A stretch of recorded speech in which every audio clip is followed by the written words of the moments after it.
भाजपचे युवा मोर्चाचे सर्व पदाधिकारी आपण दृश्यांमध्ये बघू शकतो। या ठिकाणी ज्या काँग्रेस अध्यक्ष आहे वर्षा गायकवाड यांच्या कार्यालयावरती या ठिकाणी तोडफोड करण्यात आलेली आहे। या कार्यालयाचे ते अध्यक्ष आहेत, दृश्यांमध्ये बघू शकतो। मोठ्या संख्येने या ठिकाणी भाजपचे कार्यकर्ते या कार्यालयात घुसले असून डॉक्टर बाबासाहेब आंबेडकरांचा विजय असो अशा घोषणा देत या ठिकाणी हे सर्व कार्यकर्ते काँग्रेस कार्यालयामध्ये घुसलेले आहेत। तोडफोड चालू आहे, पोलिसांकडून हा जमाव पांगवण्याचा प्रयत्न केला जात आहे। मात्र या ठिकाणी आपण बघू शकतो दृश्यांमध्ये हे सर्व जे पदाधिकारी आहेत, भाजपचे युवा मोर्चाचे पदाधिकारी आहेत, त्यांनी मुंबई विभागीय काँग्रेस समिती राजीव गांधी भवन हे कार्यालय आहे, या कार्यालयाची तोडफोड करण्याचं सध्या त्यांच्याकडून काम केलं जात आहे। डॉक्टर बाबासाहेब आंबेडकरांच्या जोरदार घोषणा या ठिकाणी दिल्या जात आहे। युवा मोर्चाचे सगळे कार्यकर्ते जे आहेत ते मोठ्या संख्येने या ठिकाणी पोहोचलेले आहेत। भाजप युवा मोर्चाचे तेजिंदर तिवाना यांच्या नेतृत्वात हे आंदोलन होत आहे।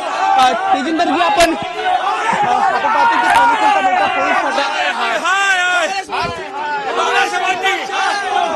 सगळे भाजपचे कार्यकर्ते जे आहेत ते मोठ्या संख्येनं या ठिकाणी पोहोचलेले आहेत। आपण पाहतो की हे आंदोलन काँग्रेस आघाडीच्या बाहेर केलं जात आहे। भाजप युवा मोर्चाच्या वतीनं हे आंदोलन जे आहे ते केले जाते आणि राहुल गांधी यांच्या विरोधामध्ये मोठ्या प्रमाणामध्ये घोषणाबाजी सुद्धा होताना पाहायला मिळते आहे।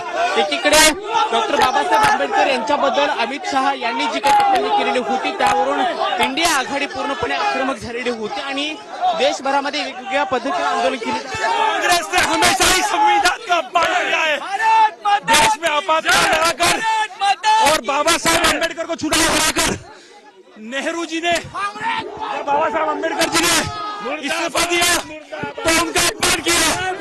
कांग्रेस पार्टी हमेशा ही अम्बेडकर जी का अपमान करती है। कांग्रेस पार्टी हमेशा ही बाबा साहेब अम्बेडकर जी का अपमान करती है और लोगों को गुमराह करके संविधान का अपमान करती है।